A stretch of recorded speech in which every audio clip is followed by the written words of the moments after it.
Alors que son parti a remporté tous les sièges au Parlement, le dirigeant, accusé de dérive autoritaire, doit donner quelques gages à l'Occident malgré le soutien de la Chine.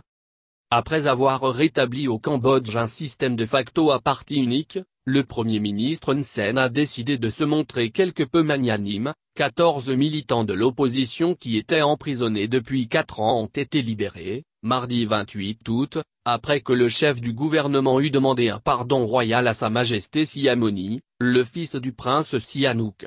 Ce dernier a remplacé son père sur le trône de cette monarchie constitutionnelle en 2004.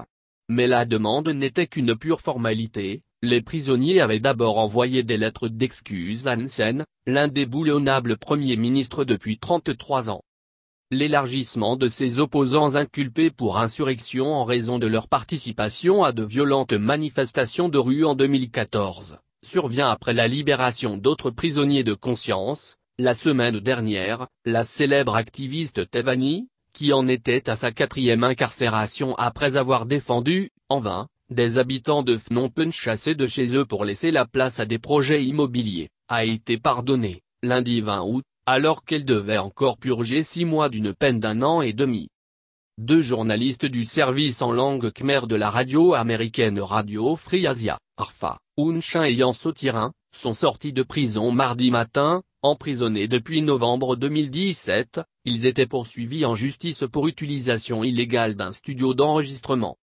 En position de force. Après l'écrasante victoire de sa formation, le Parti du peuple cambodgien, PPP, aux élections du 29 juillet, Hun Sen est, plus que jamais, en position de force.